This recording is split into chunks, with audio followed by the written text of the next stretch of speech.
Hello and welcome to Landscape Photography World, the podcast for everyone passionate about landscape photography. I'm Grant Swinburne and I'll be your host on this show, talking to landscape photographers about their motivations, likes and dislikes. Sara Boychuk has been a photographer since she was a child. She photographed on film and was published at a young age. After school, she decided to move into the medical field, following 2 degrees and getting deep into nursing. It was there she was truly reminded how precious and finite life is. Taking pictures freezes a time in life that is never replicated for that brief moment. Time stands still. She cherishes that so deeply and seeks this stillness in everything she does. Living in Canada, Sara gets to enjoy adventures in all seasons. Hiking, kayaking, skiing, snorkelling, and a whole lot of general frolicking in nature. We discuss how she made the decision to move into full-time photography and where that journey has taken her, along with a lot more. I hope you enjoy the show. Hi, Sara. Welcome to Landscape Photography World. How are you going? Very good, thank you. How are you? Yeah, I'm pretty good. It's a nice sunny day here in Sydney. Whereabouts are you? I am just outside the Rockies, the Canadian Rockies, about an hour away in Calgary. Okay, cool. I know some people in Calgary, so... Beautiful place. Have you been? I have, yeah. I was there in 2019 in December, so midwinter. It was very, very cool in a lot of ways. It was cold, but it was also very cool seeing frozen landscapes. It's not something we get a lot of here. You know, we do have snow up in the highest mountains we've got, which are about 2,900 feet, you know, so not real big compared to being there in the Rockies. And yeah, did a couple of cool things like walking on frozen lakes and you know, managed to get up to the Northwest Territories as well and see the aurora, which was nice. Fantastic. Yeah, that was good fun. So talk to me a bit about who you are and why you got started with photography and why landscapes. All right, I will try to make it as short and sweet as possible. It's a bit of a roller coaster ride. So my photography journey started when I was young, actually. I used to shoot film before shooting film was cool, because that's all we had back in the day. And just shot what I could, and then got really into photography, actually, to the point where when I was about 18, I kind of had to decide between going to like a photography art school or like a medical health science school. And I ended up going for the medical route. Back then, I just wasn't as brave as I would be now. And really fell off the photography train until my 2nd degree. And really what brought it back for me was being in the mountains and seeing what I got to see, and just feeling compelled to start telling some stories. And then ever since then, it's been in my hands since. Fantastic. So what is it that you're chasing in your photography? What is it that really drives the fire or lights the fire inside you around photography? I love that question. And my favorite thing to do is seek stillness in wilderness. So going out there in the harshest conditions. I love the middle of the winter. I love putting myself in these tricky situations and just finding absolute stillness and meditation out there and capturing the calm in that wilderness. That's what drives me to get up at crazy hours and stay up crazy hours and bring heavy gear with me. So would you classify yourself as more of an adventure photographer as opposed to landscape, or, you know, in the middle between the two? That's such a great question. And I often think about that because I am capturing landscapes out there, but you're right. I often do have to hike or ski or snowshoe or something. So I'm in the I'm in I'm in the middle. I almost steer away from adventure photography because I don't want people to think I'm tougher than I am or I'm Sure. cooler than I am, but yeah, somewhere in the middle for sure. Cool, cool. Yeah. So, what's your approach, I guess, to that photography in terms of making art? Um, I guess you start off usually in most people's journeys documenting what they see, and at some point there's a bit of a trigger that goes off in people's heads. It might be gradual and might be where they start, but it's really around how you then start to say, okay, well, now I want to turn this into art as opposed to just here's a photo of a nice scene that I saw. And I guess what I want to know is where that sort of triggered for you, and what really kicked off the artistic bent as opposed to just the documentary bent. Yeah, it's a really great question. And again, my photography kicked back up when I started hiking and documenting mountains primarily. And I really feel like I hone in on my process now. And I always try to say I don't want to be too close-minded, but when I'm out there, I'm really just looking for it's hard to explain almost, but just peaceful compositions, things that you almost wouldn't know that were difficult to get to. I'm really drawn to like soft colors, soft palettes, Mm-hmm. soft moods, as you would say. Um, and really, I wouldn't steer on the side of minimalism, but simplistic enough so that you can take in the landscape, but only seeing minimal colors or only having so much in that composition. So I feel like I'm always in the middle of everything, but really Sure. just trying to find peace with those different elements, if that makes sense. Yeah, no, that makes a lot of sense. And how would you describe your style to somebody that's not seen your work before? Yeah, I love that question because when I joined Twitter, somebody defined it for me and I really loved it. So I stole it. It's defined as serene, calm, and contemplative. And Fantastic. I stole that from them. Um, and again, I think that comes from the colors you see, the compositions you see, kind of what I choose to show. So hopefully that comes across. Yeah, okay. And how do you feel that's developed over time? And is it still developing, or are you sort of, and I don't want to say, you're in a rut or anything, but are you sort of settled and happy with that being your style, or are you trying to extend and move into different aspects of style? I love that question too, because I'm so happy that that's what people think of me when they see my work. And I'm really glad I can portray something in my work. But I'm always open to trying new things. And I don't know, I think you can create really great art if you just stay open. So always open to trying um, new work. But I mean, I'll pretty much always get what I'm focusing on right now when I'm out there. Sure, sure.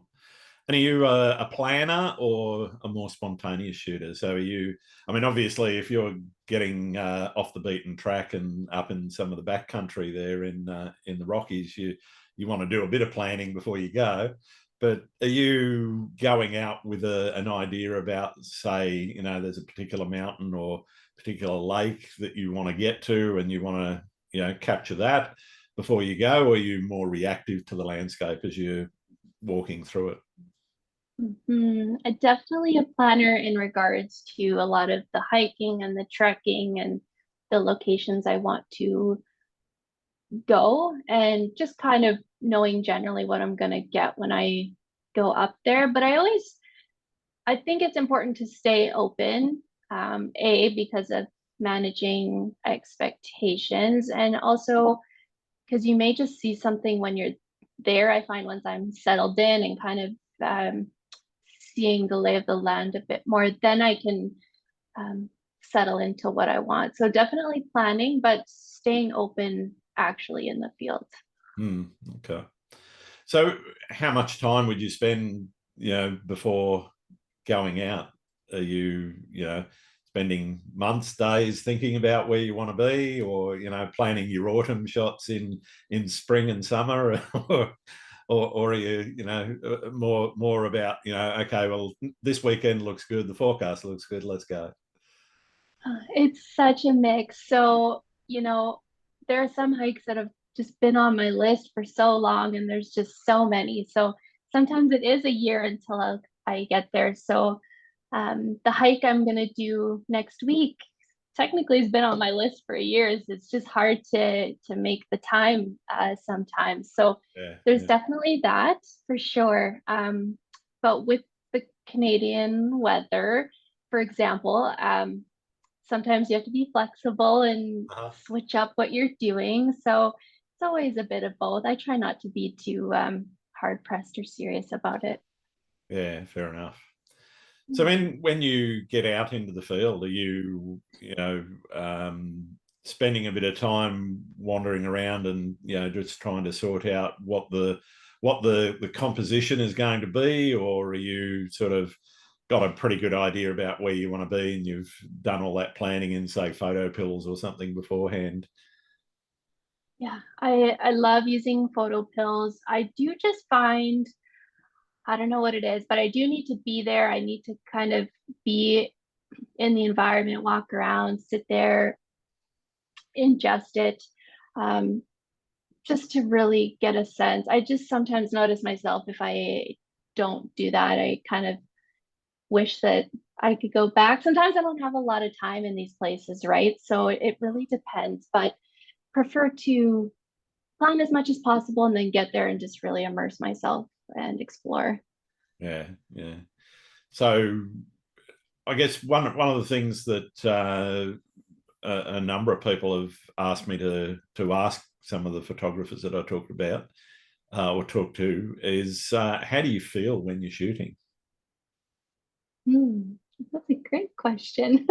Yeah, I liked it. Oh, yeah, that's a great question. I mean, I want to say it's always pure joy and bliss, but sometimes I'm so exhausted. I mean, it depends on, again, I do a lot of hiking and trekking, of course, so sometimes I'm just so exhausted, and sometimes I'm really excited. I mean, I got a piece a couple weeks ago that I was just so excited about I could cry. Like I was so happy. And then for the most part, the standard, I just feel like really just in the flow, just really calm, just really like content, and everything else just kind of melts away when I get focused. Yeah, yeah. And I think that's the key is, that flow state, I guess, that people get Mm. into when they're in the field. And that feeling of just total concentration of going through that process of what you got to do to capture what you want to capture. How much of your success would you attribute to your ability to communicate well? I think communication in anything is key. So truly, when I started picking up the camera again, I didn't even share my work. I truthfully didn't think anybody was really gonna care, to be transparent. And I kind of just started slowly posting it. And I think what maybe have caught on was because I consider myself a storyteller. And that sounds really simplistic, but I would pair the photos with stories of the struggles I was going through on those hikes, or what Yeah, I learned, because I always learned something new. So I kind of paired them together, and I think that's what got people really interested in them. And I don't do that for every photo per se, but those are my most impactful pieces of work when I combine the two. So I'm a big believer in, uh, however you want to get it across, with your personality, is definitely through yeah, communication. Yeah. yeah. So what Yeah. sort of things have you learnt That to me is something that's really impactful, is when you go out and you go, oh, I've just discovered something new. What sort of things are you talking about when you say you've discovered something?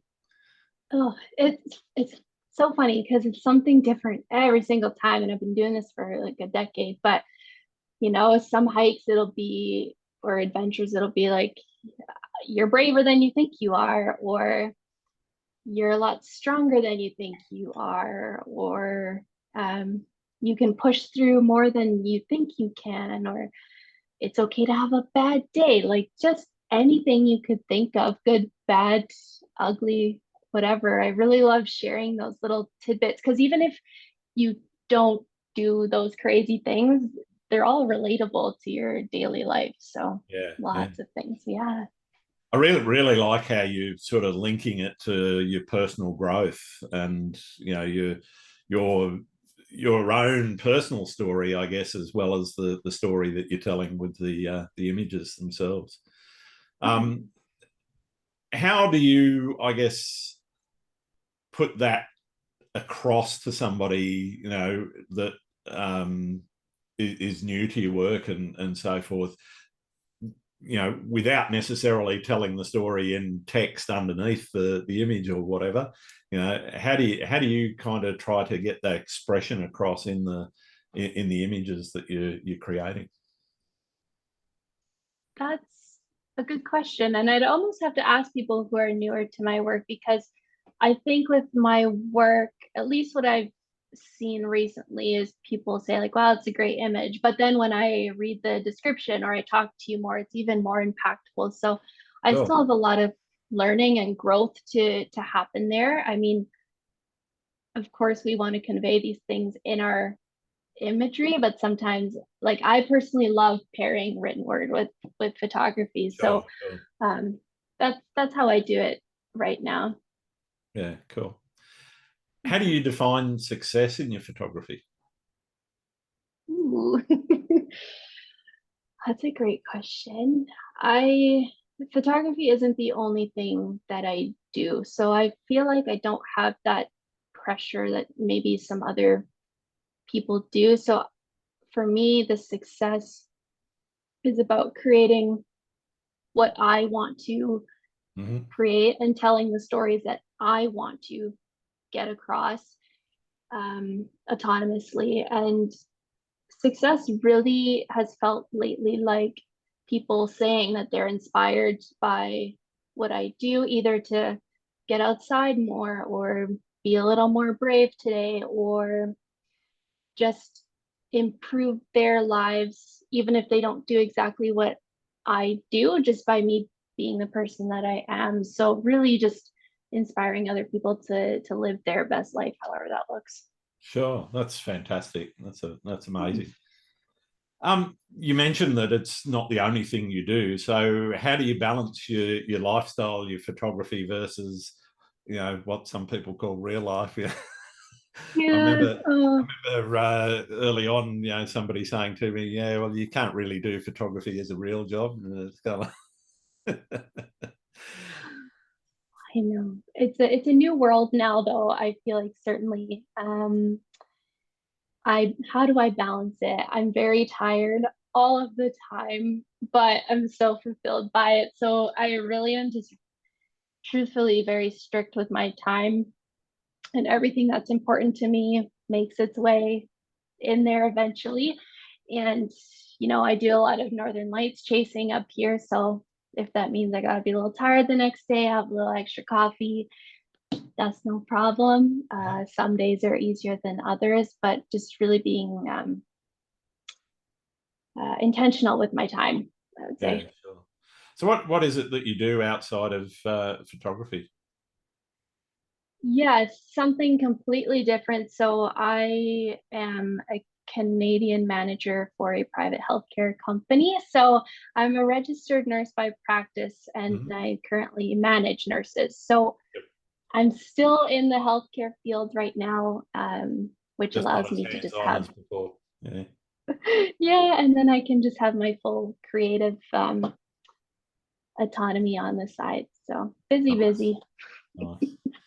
Do you try to make any money out of your photography, or is it just? I guess, how do you see it? Is it just a bit of a side hustle slash hobby, or is it more of a passion, and you're driven to eventually make it your main source of income? Yeah, I definitely have revved it up in the past year and a half or so, and actually being able to make some income from it, which is great. I feel like going out of my comfort zone and being on social media more has really opened up opportunities.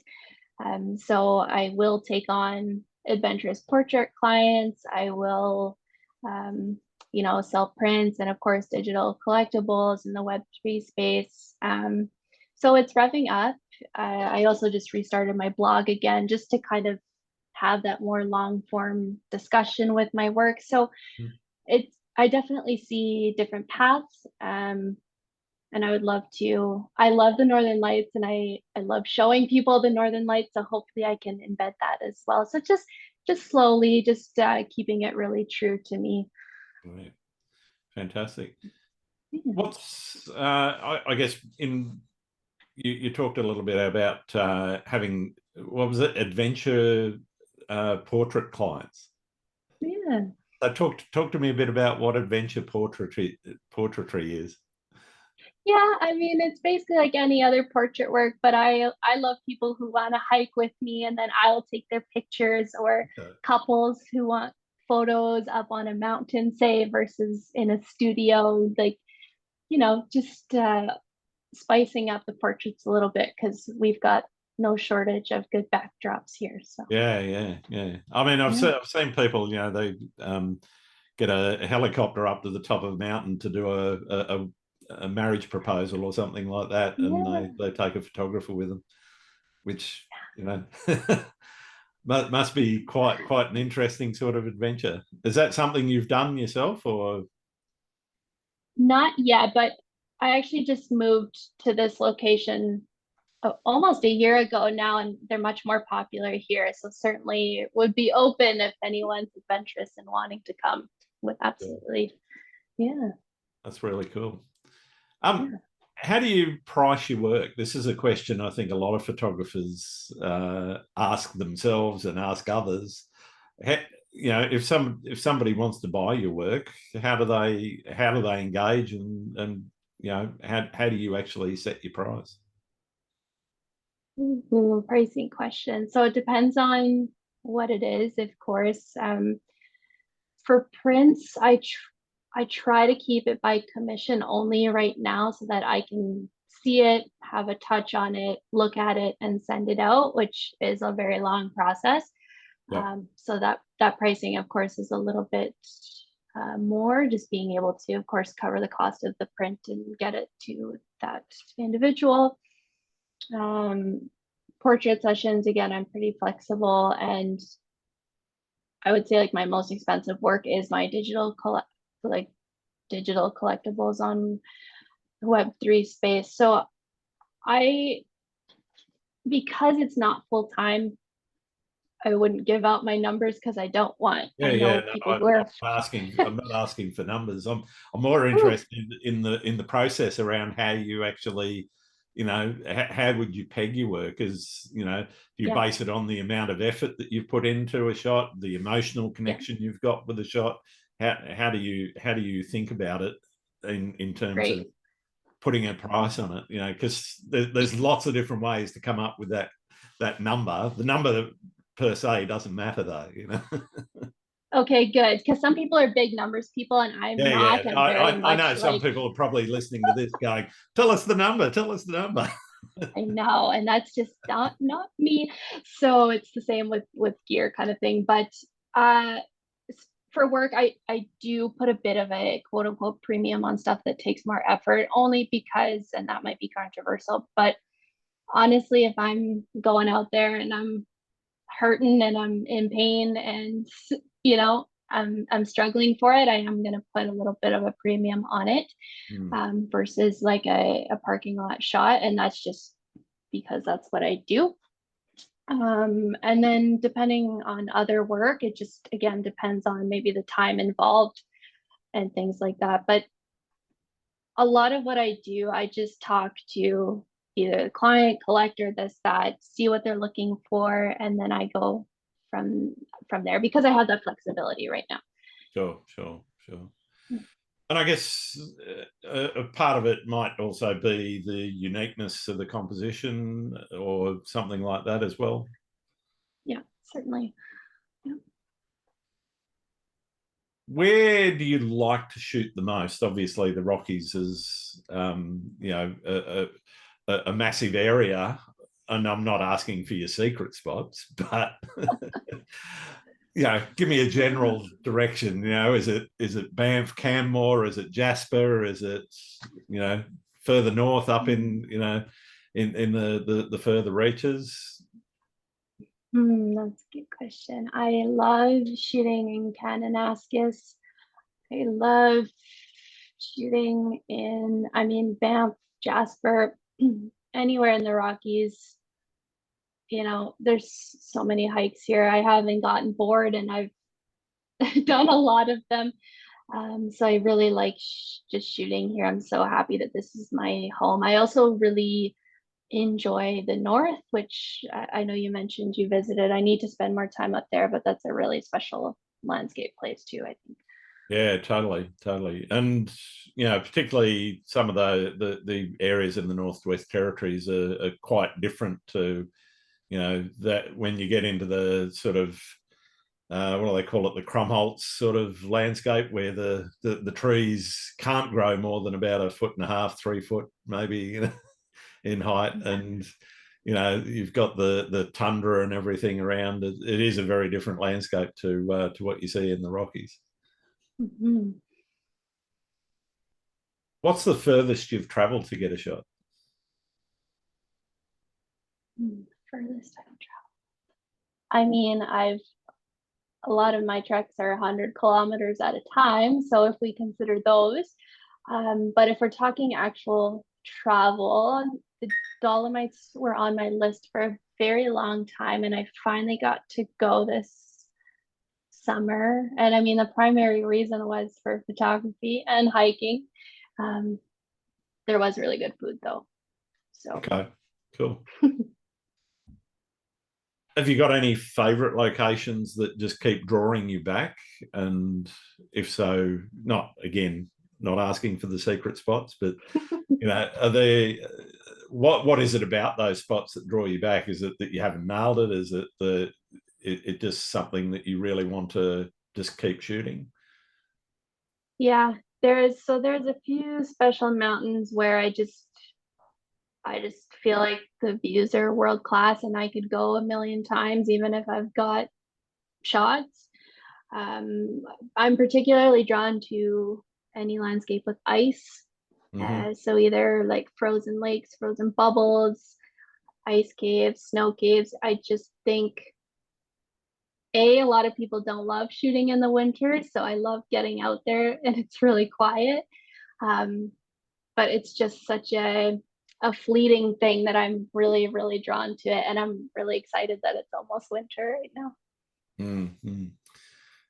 So I guess where you live influences what you shoot. Obviously, you just rattled off mountains and the ice caves and frozen lakes and so forth. Does it influence how you shoot? Does it influence how I shoot? I would like to think not, but I mean, our styles are always influenced by so many different things. I mean, even when I travel somewhere else, I do carry my styles with me and what I'm looking for. Excuse me, but that's a good question. What do you think about that question?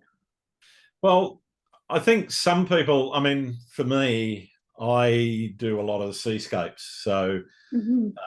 at sunrise, sunset, more sunrise than sunset, but that means that I'm always working, usually, in most conditions, with high dynamic range, which then sort of says, okay, well, I can either use grad filters, which I don't own, and because I don't own them, I then kind of have to bracket shots. So that's kind of what I'm talking about in terms of, you know, how where I live and therefore what I shoot influences how I shoot to a certain degree. And I'm just sort of trying to, you know, link those relationships between place, subject, and technique.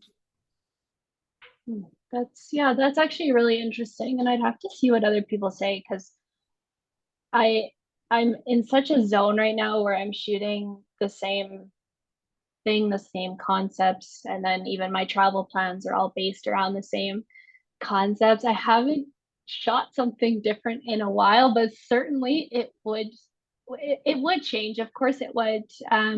Mountains require certain, lenses. Definitely again, uh, sunrise, sunset, and night photography. So a lot of that's transferable, but I'm so used to shooting like big mountains, big caves, things like that. So there's certainly some gear and technique involved that I probably don't even think about because I do it so often.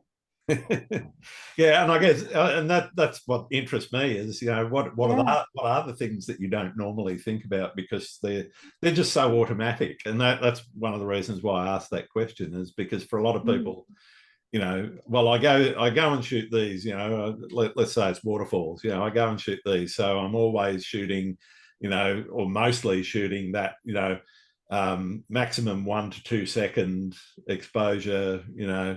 I'm always, you know, making sure that I'm managing, you know, shooting for the highlights but managing what I'm doing in the shadows and so forth, because those sorts of environments require you to shoot a certain way. You know, if you want to, I mean, I've seen some very creative stuff around, you know, zooming right into details on waterfalls, for example, and mountains and so forth. So, you know, you can still be quite unique in what you do if you're creative enough about it. And I'm not, you know, sort of saying anyone's not being unique or anything, but you know, there's lots of different ways of shooting, and I'm just interested, as I say, in that link between, you know, location, subject, and technique, and how they interrelate in your mind. You know. Such a fascinating question, and I was thinking about that while you were speaking as well. I recently bought a telephoto and I started lugging it up on hikes because just trying to get, again, just like you said, just trying to switch it up and get different things. And yeah, sometimes you'll bring like different pieces of gear to switch it up. I think sometimes we do get really used to what we're shooting and we can almost go on autopilot. So you got to keep it fun and switch it up. Yeah. Yeah, and I guess that's the reason I asked that is just to try and draw out. Okay, how much do you think about what it is that you do, and how much does where you live actually, or you know where you shoot most, I guess, you know, influence that. And you know, I'm also interested in whether it's your style and the way that you want to shoot that influences most, or your reaction to the landscape that influences most, I guess. That's also really interesting. I feel like, yeah, I feel like for me, I don't want to say it's on autopilot, but I am just so zoned in on what I want to shoot. I really don't think about it. And I actually have gotten better about stopping to think about things sometimes because when you're adventuring and you're sometimes shooting on the go, you have to capture what's in front of you. Don't know, you're not always spending a lot of time thinking about your technique. Sometimes you don't have time. So that's really interesting. But I've been able to slow down this year a little bit and really hone in on that kind of stuff and think about it more. Yeah, yeah. And to be honest, I think that's really important is, you know, taking that time out to think about what it is that you're doing, and, you know, a little bit about why you're doing it, so that you're not, you know, getting out and you know, just taking snapshots, or just going into, as you say, sort of that autopilot mode and just sort of going, okay, well, I'm just doing the same old thing that I normally do. Because everyone gets into their comfort zones. I know that, I know the settings and I know how to get what I want.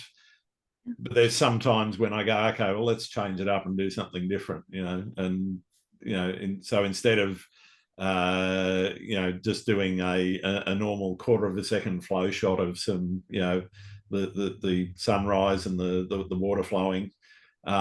Let's move to a little bit earlier in the day, get there extra early before there's a lot of light, and sit there and do a 7 or 8 minute exposure, and so which is a completely different look, completely different style of photo, but still may contain a lot of the elements that you're already working with. What do you think the practice of photography has taught you about nature? I've always loved nature. I grew up outside. I grew up in the country. But for me, it just brings me that much closer. A lot of the places that I'm able to go often don't have a lot of people, and you really just get to observe nature in its state, and it just makes me appreciate it that much more and really want to protect it that much more. And really interestingly, started bringing my partner out with me, and I can see it's had that effect on him too. So that's why I keep sharing my stories and keep showing people what I do. Because even if I get to see it every day, I think I forget that not everybody gets to. Yeah. And I think that's a really important message, is sharing your work is not necessarily about, boasting about where you live or what you've been able to shoot. It's actually sharing it to show people, this is something that I've been able to see. And, I think it's just fantastic that people can relate and connect to other people's work, even though they've never been in that landscape themselves. Absolutely. And it invites people in as well that, don't have access or can't get to these places. It connects us. I mean, we're talking across the world right now, right? So I just think it's a really special way to connect. I think that's what I enjoy. Totally. In terms of the hikes that you're doing, you're talking about a 100-kilometer hike, for example. What are you carrying with you? How do you pare yourself down? And how long has it taken you to nail getting that pack just the right amount of weight so that you're not staggering around? You're going to be able to get out there and get back. Yeah, it's heavy, and I would rather take gear than more food. So I bring one camera body. I bring usually two lenses, so 24 to 70, and then my telephoto, which goes up to 200. Mm-hmm. So that's what I can bear it down to, and tripods, even though they're also terribly heavy. But then luckily, now that my partner's getting into it, he will carry a camera body and two lenses. So we can kind of scheme the system a little bit. But yeah, the minimum I'll do for gear is it's not one nice camera, two lenses. Nice to have a Sherpa with you, is it? Well, we can just get a little bit more range that way. But honestly, I can pretty much be happy with my 24 to 70 most times. Sometimes I want a 14, but for the most part, that lens has seen some places. Yeah, cool. What's the most memorable experience you've had in photography? That is such a tough question. Most memorable experience I've had so many, and that almost sounds like I'm boasting saying that, but every time I think I've had the ultimate experience, something else happens. But really what's fresh in my mind was a couple weeks ago, I really wanted to go to this one particular place in BC. So we had to drive really far, and it's quite a hike. And I was really stressed because there was supposed to be a thunderstorm, but it was the only weekend that I could get it done. Um, and I was trying to shoot for a project. And when we got up there, we did get nailed with a hailstorm.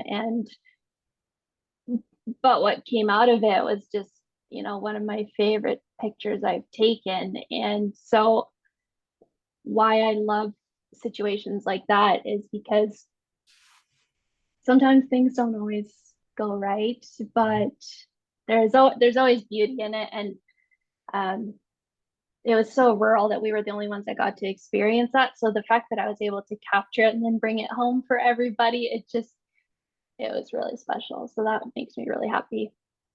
Nice, nice. Do you have any horror stories from your photo career?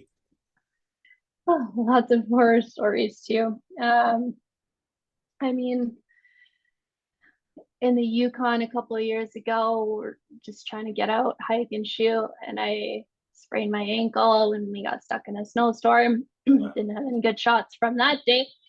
Um, there's been a few hikes where I just had to turn around because it was, conditions were bad, too dangerous, seen a few bears on the trail, stuff like that.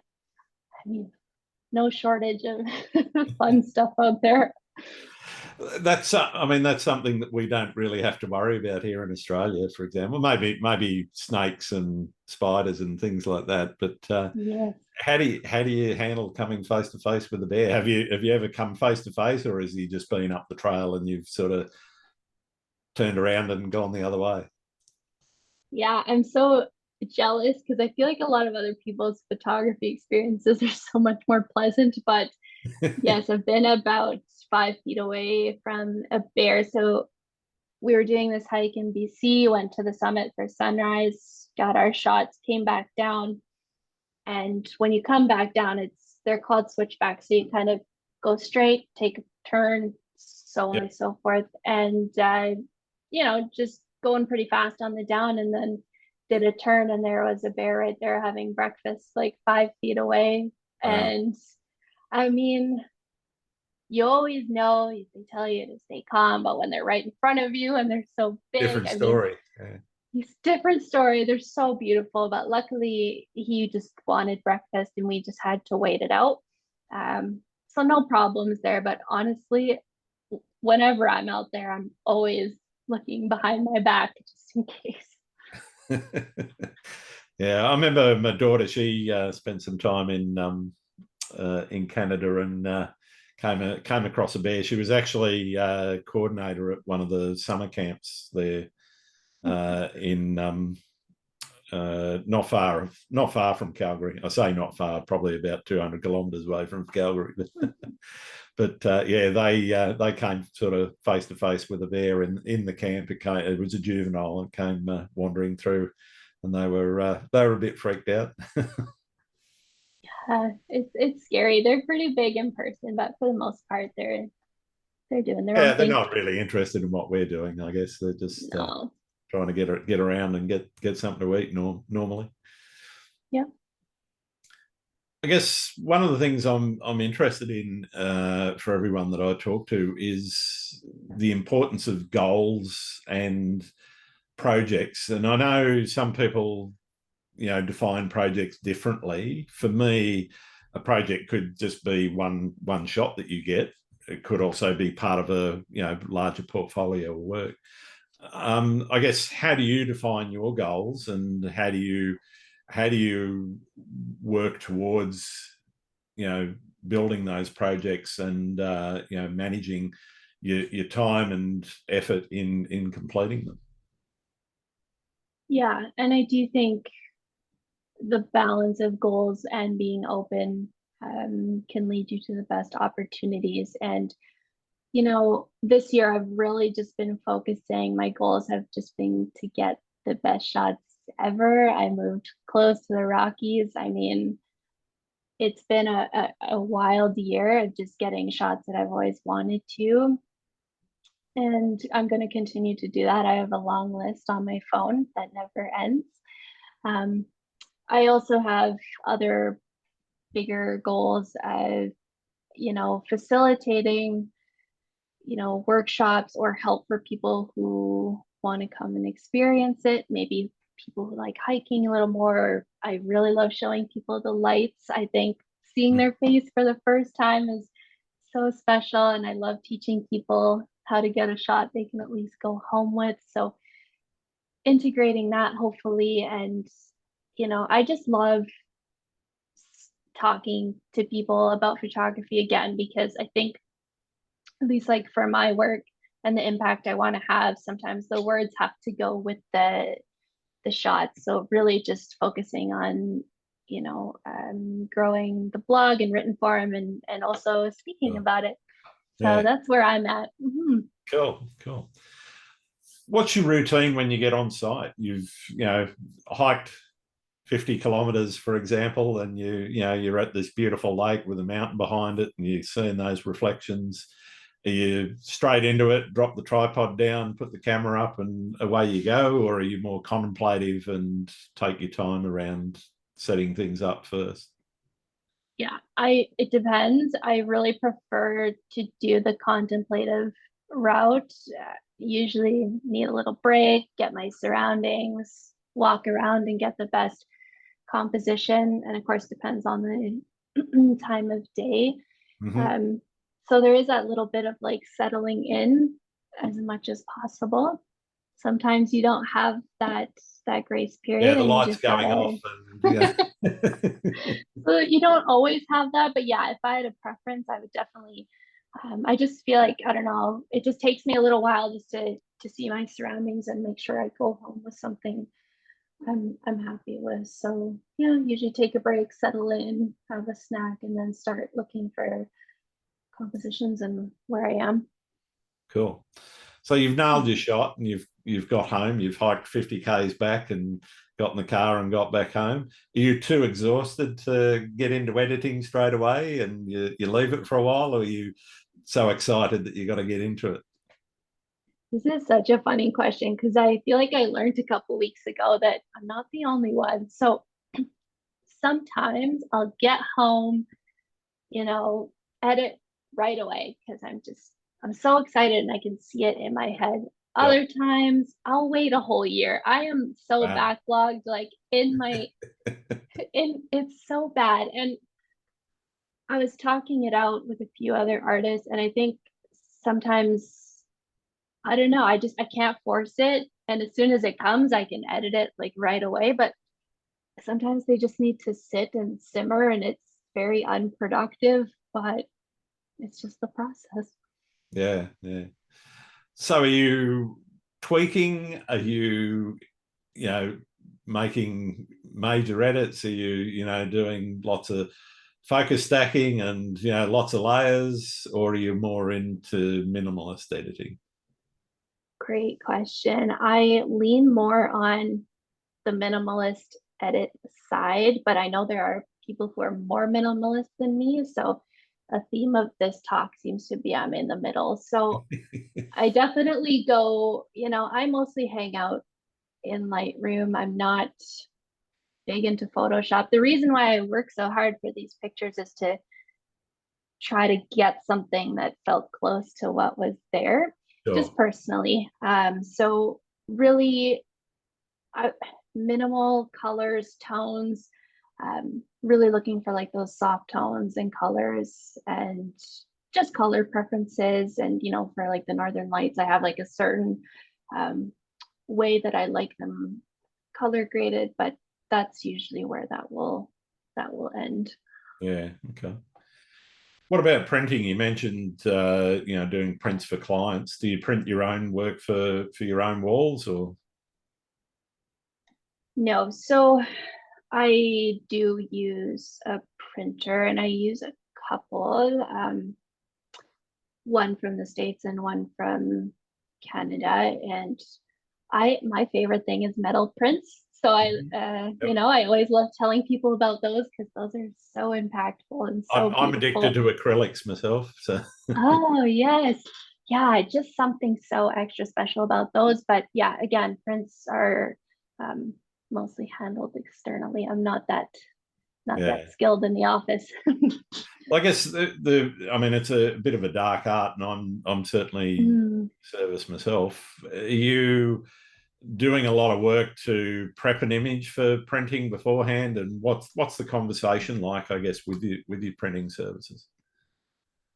Yeah, I've learned a lot online and some really talented friends on prepping images uh, for print. So if I ever do get a request, I do kind of do a little extra pass, an extra session just to make sure everything's bright enough, sharp enough, what have you. And my monitor is not the best, so that's a Yeah, whole other issue. calibration's Yeah, important. yeah, and it's just the monitor that I have as well. We're looking at a new one, but regardless, that's okay. And honestly, my printers have been really great for the most part. I've never seen an image that I'm unhappy with. Maybe I'm just lucky and just tweaking it enough that I'm happy with it, but I usually just do it when the order comes in. Sure, sure. Yeah. Have you ever hit a creative wall? And if so, how do you Mhm. handle it? Yeah. I don't want to say often, but I feel like we should normalize hitting walls. I Once I moved to a beautiful place, I thought I'd be inspired 24/7. And some days I'm not. And even if I hike to a beautiful place, like sometimes I really just am exhausted creatively, or we've just been out shooting for weeks at a time, or the Northern Lights have been so frequent that I'm just, I feel like I'm at a block. So yeah, I think it's totally normal and totally common. And what I find has been helping is just going to other places and kind of like we were talking about before, going to places I normally wouldn't shoot. We normally go north. A couple weeks ago, we went south, and just changing up your environment, I think, can really help. At least for myself, anyways. Yeah, yeah. Yeah, I think it can kickstart, a bit of a fresh location, or a fresh look at something different. For example, I mean, one of the ways that I try to do that is I mix it up between sort of getting into the city, because we're here in Sydney. You've got the harbour and all the rest of that, so there's usually water involved. Sorry about that. I'll have to edit that out. Usually water involved, but you know, I tend to mix it up between getting into the city, doing a bit of street photography, doing seascapes, going and doing waterfalls and whatever, and just that in itself, and that's aside from then longer trips where I might get out of town and go somewhere really different. Is a really good way of I think mixing it up and just keeping yourself and your creativity fresh, because you do, if you keep going to the same spot, you're going to get the same shot. Yes, absolutely. So what do you think is the biggest challenge facing photography right now? I think photographers have had always so many challenges, and I really respect so many talented colleagues that I'm lucky enough to know. And something that I see on the outside, I mean, for myself too, it doesn't bother me as much as that I still don't think it's valued the way that it should be. And part of that could be because of communication techniques, but it's really, I know how much work goes into it, whether you hike or not. I know how much work goes into it. And yeah, people need to not be shy about inviting people in, to letting them know how much work they're putting in. Yeah, I think it's important to let people know that it's very difficult sometimes and this goes to where people,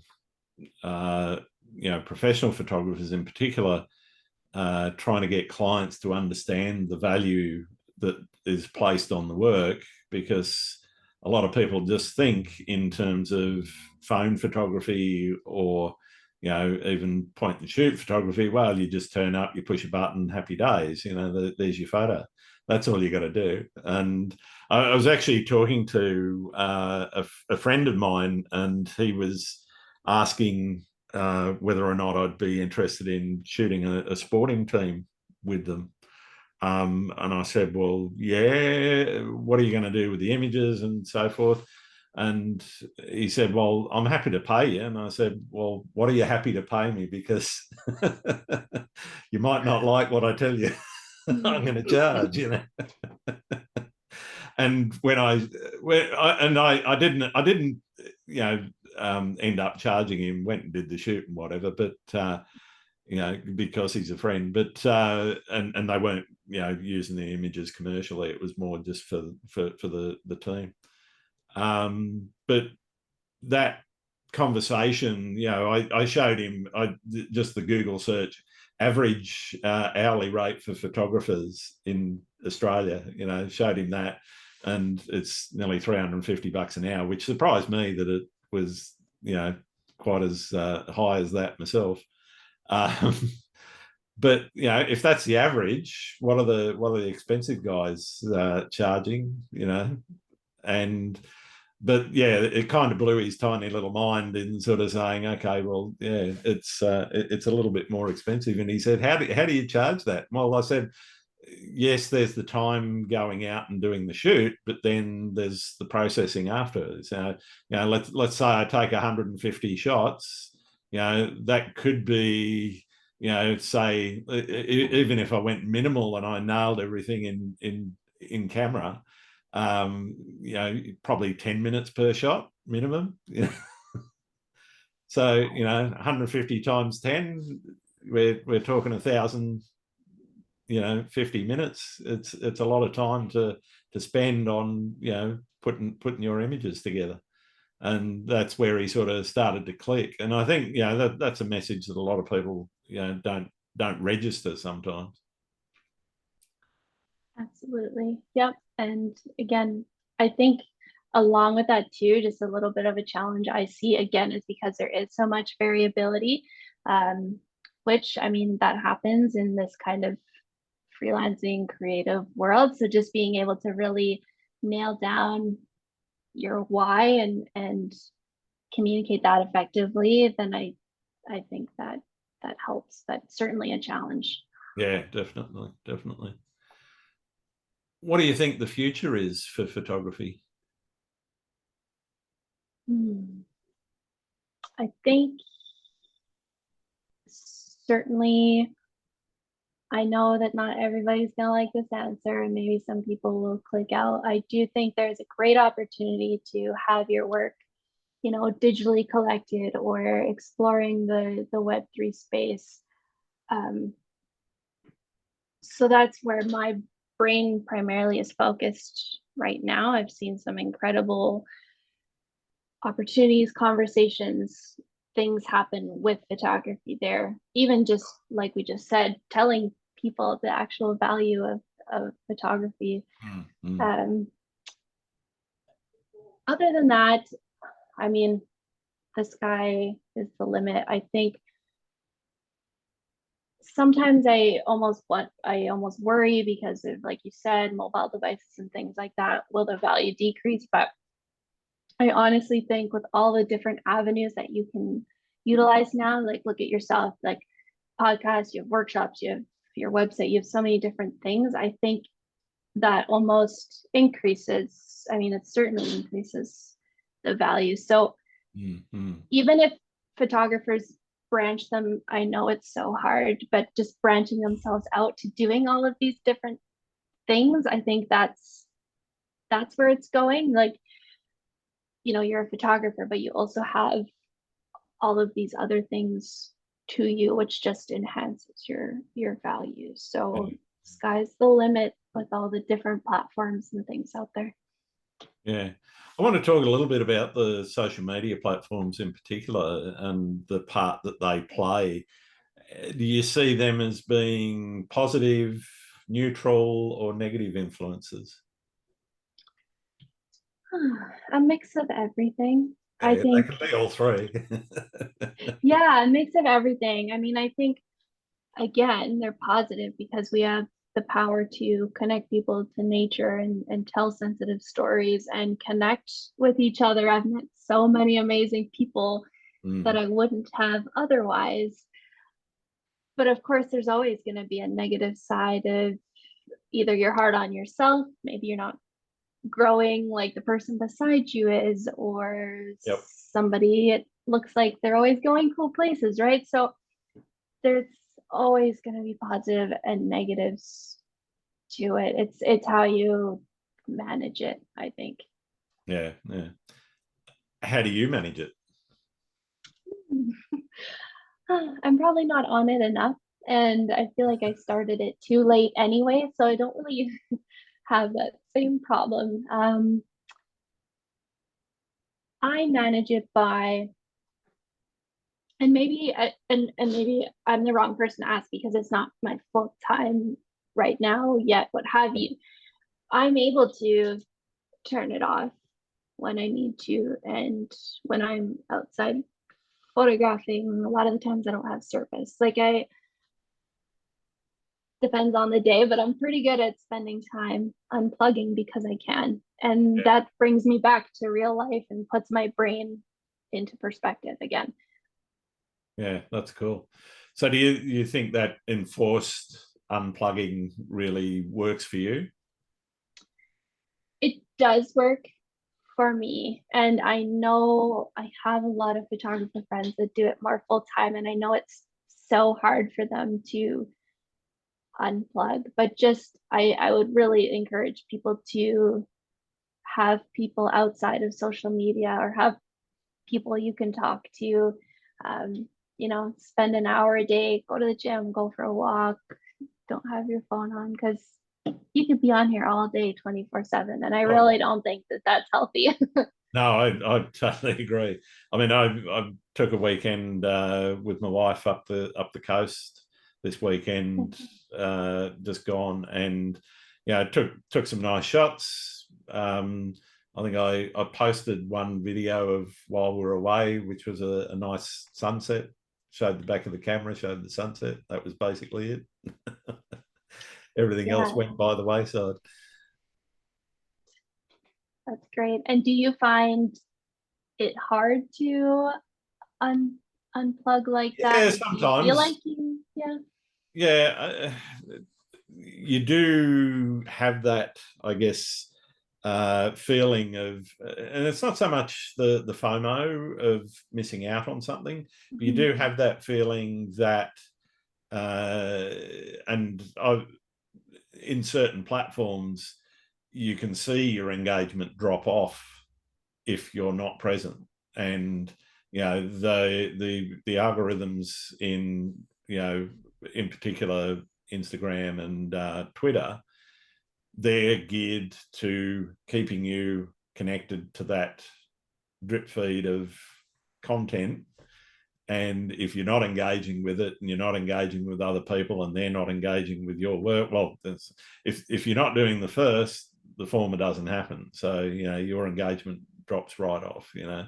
And it's very difficult if it is your business, I think, to and you want to get your work out there, you want to let people know what you're doing, and you want to let people know about your workshops, or you want to let them know about a competition you're running or something. It can be quite a challenge. Yeah, yeah, for sure. But I think for me, unplugging's a very healthy thing too. I I don't really have a major problem doing it if I, choose to. And it's making the choice that's probably the hardest part, to say, okay, well, it's just time to take a break and get away for a little while. Yeah, that's good. What's your favorite thing about being a photographer?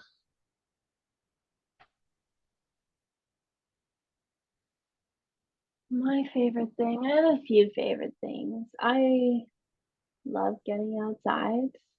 I mean, I'd get outside regardless, but I love that extra push to get outside.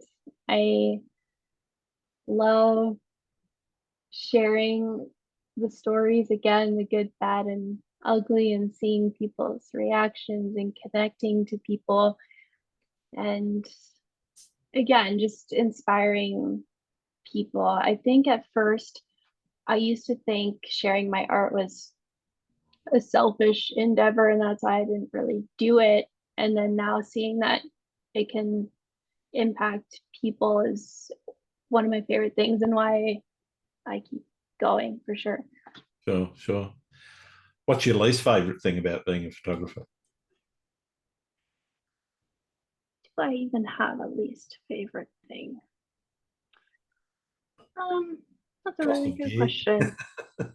Yeah, you know what? It's so bad I don't even think about that kind of stuff. My least favorite thing is when I don't get what I want. And I try to really, like I mentioned before, like really try to manage my expectations and have a little bit of flexibility. But sometimes it just doesn't pan out the way that you fully want it, or you don't get the Yep. situation, the lighting, this, that. So that can be frustrating, especially when you've been staying up waiting for the lights for days, or something like that. Yeah, it can get you down. Yeah, definitely. Are there any photographers that you think I should be talking to?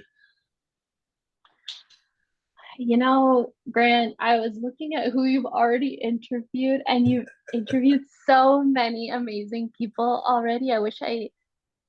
This is a lot of hours for me to catch up on, but I'm gonna Well, I'm gonna have to send you, you. you got plenty of time when you're hiking, surely. Exactly. I was looking through, and just so many people I know and love their work. So I'm gonna have to send you a list after, because I'm impressed That's at how fine. many people you've interviewed already. Well, you're number 64, I think, now. So, yeah. Wow. Yeah. I'm not a patch on Matt Payne, though, with his 280 odd episodes or wherever he's up to. He Yeah, started a bit before me, though. So. yeah, and that's really amazing, and it's something really unique. And you know, I'm curious, like, why you kind of alluded to about why did you start a podcast, and what's your goal? Like, you want to get to 100, 200? What do you think? uh, I guess why I started was we were in a very harsh lockdown, couldn't move more than 5 kilometres away from the front door. I live in suburban Sydney, and it's not very inspiring for my type of photography. Yeah, I know there are photographers that go out and shoot telegraph poles and street lights and shopping centre car parks and shopping trolleys and whatever. And that's their thing. That's just not my thing. So I was kind of looking for, and it ended up being what was it, 165 days like that. So I was just looking for a creative outlet because I couldn't go out and stand knee deep in surf and take seascape shots. So it was really born out of that lockdown and born out of the desire to do something creative. And I thought, well, I've done a little bit of sound production in the past before, so I got a bit of an idea about what I'm doing. Not much, but a bit. um, and it was really just about that creative outlet and a desire, I guess, to talk to other creative people and find out what made them tick a little bit.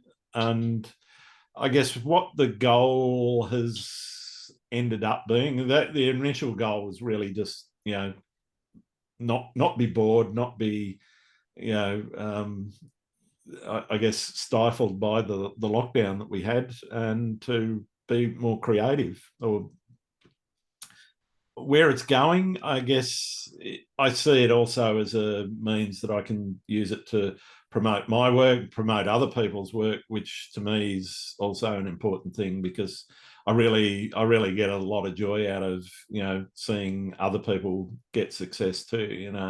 It's important, I think, as and I use the term very loosely, a community of photographers, to support one another in what we're doing. And it's a way of giving back a bit to that community. It's a way of promoting my own stuff in certain ways. So hopefully everybody benefits somewhere along the line. That's great. I didn't mean to turn it on you, but I was No, just no, very that's fine. curious. It's meant to be a conversation. It's not just meant to Good, be me interrogating you, as I said before the podcast. great. I didn't mean to put you on the spot there, but that's fascinating. And yeah, you've got quite the roster already here. All right. Well, I've got one last question for you, and for a lot of my listeners, it's the most important one. Do you like pineapple on pizza? No, I don't even have to think about it. Do you? I don't care if it's there. I won't pick it off. If I won't order one though, so it's not. Okay, that's good. Yeah, it's not something that I seek out. But if there's a Hawaiian pizza there, it's okay. Yeah. Yeah, that's fair. I'm not going to say no to pizza, but definitely would not order it. Yeah.